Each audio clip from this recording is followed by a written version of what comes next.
morning. Thank you for being here with us. Today we have 15 minutes of rich daily inspirational bites available for everybody to listen to in the Rich Human Society. This is when everybody is very, very tired, and perhaps now more than ever, we need more inspiration. Inspiration is in short supply after all. So thank you for being here. Thank you for joining us. And I would love to give everybody the chance once they join us. I know it's a early hour for most people, so it is perhaps speaking by myself, and that is okay. Yesterday we've been talking about the power of words, and I realized that most of us we are not aware of the powers we have. We are not really thinking that out of the 60,000, 70,000 of thoughts going through our mind every single day, certain words don't belong to us. Certain words have no room in the garden of our mind. I wonder if you understand how powerful you are. I wonder if I understand how powerful I am. And it's all a matter of practicing, putting one foot in front of the other and keep moving along this path until we find the light. Yesterday, Rose, who is the Zen editor for Ritual Magazine, was feeling that there is light at the end of the tunnel. And I remember thinking that, yes, tunnel, tunnel is a very, very narrow space. It's a space where is a lot of dark and not very much else. So when you are crawling through the tunnel towards your light, just remember that you have the right and the chance to stand into your own light more than anyone, because it is your light. And if you really want to bring your light into somebody else's dark hour, you have to keep going. You have to keep going till you are able to reach and to walk into your own light. That light that you carry in your heart is yours, but belongs to the world. And there is so much darkness right now in the world. There are so many people who feel lost, who feel confused, who feel, to say the least, alone. And the reality is that everything is energy. Everything in our life is energy. Nothing really comes from somebody's mind or from somebody's circumstances or from somebody's experiences without the energy. And the energy you bring in is the energy you own, is the energy that defines you as a person. And many times when it's difficult, when other people are not able to show their support because they have their own difficult situation to deal with in front of them, many times you might think, well, I'm all by myself. And that's right. It is nothing wrong with that. You are born alone and you are here to deliver your beautiful energy. You are here to help others. Your story, it is yours, but belongs to the world. Anytime your story reaches somebody else's story, there is the chance that you could help somebody. I was listening to thousands of stories in the last couple of years, and I realized that every single time somebody is sharing their story, it's it's a moment when they understand more about themselves. Sharing your story changes your story. And lately, I discovered that not only changes your story, but changes the future, changes the future we create together. And it is perhaps being Saturday, it is a time when everybody is going to reflect on what happened in the last week, what happens in the next week. Make a plan that you can control. So I was considering to make a plan for the next week. And then I got into a habit of reimagining. instead of making a plan, start to reimagine everything that I know, everything that I could know, everything that I could learn, and everybody that I could meet. We are conditioned in ways that are very powerful. And social conditioning is indeed a tool that is perhaps used against your own becoming. When you look at what is happening today, you see how billions of people, not millions, billions of people are conditioned to think in a certain way. And they never been given the chance to think for themselves. They never had time to discover that their thoughts matters. Being into this fast-paced reality when there are so many expectations from you and there is no gratitude for who you are and for what you do, is very hard to understand that thinking into success is not about following somebody else's lead, is about choosing who you want to become. Donald, welcome. Donald, welcome. Welcome to our 15 minutes of rich inspiration. I know you absolutely have it. What are your thoughts this morning? Chances are that we'll make the difference that can bring and make things better. Profound listening or humane listening is the sort of listening that can diminish the misery of others, the grievances of others, their grieving, their sorrows. And this is what I know without a doubt. We never ever truly comprehend what another is experiencing in totality, even with clear correspondence. On the grounds that, attempt as we may, every individual has an alternate worldview, distinctive core qualities, and an interesting way they see the world. We can get nearer to comprehending or understanding others by being clear about our identity, what we esteem, and what makes a difference most, and by listening profoundly and sympathetically with a profound yearning to learn, we develop and understand. So we should speak in a way that others love to listen to us, and we should listen in a way that others love to speak to us. I think that's one way of getting them to speak and share their situations so that we can show a compassionate heart. You can call it compassionate listening or humane tuning in. You listen with only one purpose, and that is helping others empty their heart.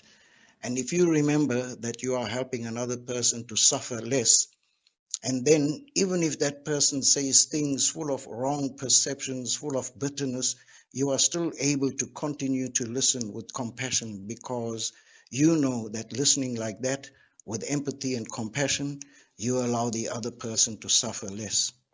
A wise man once said, "We must love them both, those with whom we agree and those with whom we disagree, for both have labored in the search of truth and both have helped in the finding of it." If we want to help others correct their perception, then we should wait for another time. But for the time being, we just have to listen with compassion and help them to suffer less. And 1 hour like that can bring great transformation and healing to the fear, the anger, the grieving, the sorrow, the pain, the heartache. Anger and despair is born on the ground of wrong perception, and we have wrong perceptions concerning ourselves and the other person, and that is the foundation for conflict and war and violence and so forth. So we should be able to say something like this: "Dear friends, dear people, I know that you suffer a lot. I know you endure a considerable measure. I have not understood enough of your difficulties, your grieving, or your suffering. It's not my own intention to make you suffer more. It is precisely the opposite. So please, tell us about your suffering. Tell us about your grieving, your difficulties. I am eager to learn, to understand." So it should start like that, with a loving speech.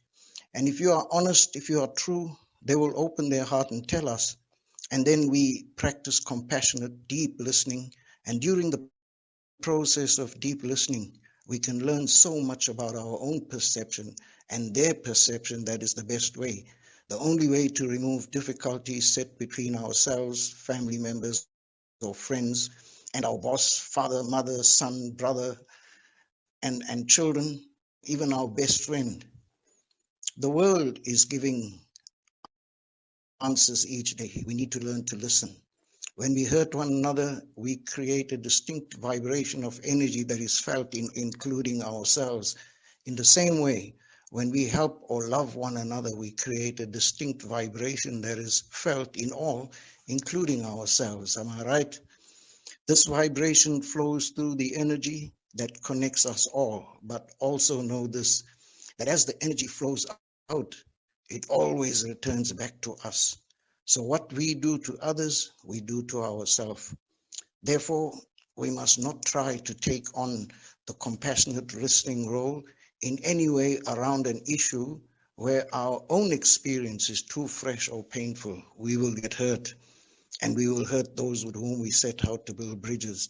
If we feel in our heart that a certain person is unreachable, evil, if that be the case, or beyond hope, do not become involved in compassionate listening work with that individual.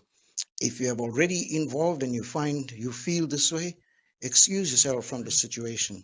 It is important, it is perfectly all right to feel this way, and vitally important to recognize when you do. It may mean you need to rest and come back to it later, or it might mean that the work you are called to do with this particular person or issue is not compassionate listening, but something deeper. As Paolo Freire wrote, the people who appear to be responsible for the oppression are maimed by what they are doing. They must be rescued from the total situation. A good plan violently executed now is better than a perfect plan executed next week. I hope I've shared some things with you about how we can bring positive energy. This is my life. And as you were speaking, Dr. Marina, so happy to be here connected with you. One of the lessons that I grew up with was to always stay true to yourself and never let what somebody else says distract you from your goals. And that is so true in our everyday life. We go forth trying to be identify ourselves by other people's opinions, and that should not be so. We need to be like, be ourselves, be you. And as those of the people who join up on the Rich Woman Society app, like you say, be seen, be heard, be you. I just added be free. And once you start to be yourself, your authentic self, you are free. Everything we hear from you, it's a great added bonus to our lives. So thank you so much, Donald. One of the most beautiful things in the world are those that you can't see with the naked eye. And I think this is our friendship. We see each other with our heart is so much easier to understand each other and to add value to each other's life. I remember a time when I was told that there is a lot I can't see. My friend was referring to things I can't see about myself. And she was saying, if you could only see in yourself what I see in you. And this is very long ago. I was running an ecological newspaper, and at the time, nobody knew, or most people, the majority of people won't know what that really means. And I've always had this tendency to start discover, go into an adventure of the mind, discovering topics that other people are not interested in. And look at us now, 30 years later. Climate change is the sword above our heads. We might think it's the war or the Brexit or the pandemic, but actually it's climate change. Everything we see in our heart is valid, and every single thing that we see in other people is necessary and is kind and is true. So this is what I see in the people I surround myself with, in being curious about who you become. Takes me halfway through meeting myself, connecting with total strangers. that include yourself. It's the most amazing experience to connect with people you never met. We met and we knew each other for a while, but there are people we connect with and we never met them, and we see something in them, and we think it's kind and it's necessary and it's true, and maybe they don't know it yet. This is what happens. I think that once you tell somebody else what you see in them, you give them the chance to open up and to start seeing themselves with a fresh pair of eyes. Everything, absolutely everything, in my own experience at least, is about self perception. And once you start Mhm. seeing the world from a different location, from the summit, that's why our events are called the summit, it's a lot easier to have a new perspective on yourself, on who you are going to become and who you are destined to be. In most cases, for me at least, it's always about remembering who you are destined to be. It's never been about the people you know or what you know or who knows you. It's never been about that. For me, it's always been about remembering who you are destined to be. Thank you so Yes, much, Donald. I don't know if you want to have any closing remarks. I think that, most people are trying to fit in, but the idea is for us to stand out. Thank you so much, Donald, and go ahead, enjoy the rest of your day. Be free. Be free to be and think and act. Life is a wonderful gift. To say goodbye until tomorrow. We'll be here back at 8 o'clock GM London time. We Okay. wish you an amazing day ahead. It's been an absolute privilege to look at things from a different perspective. Thank you so much.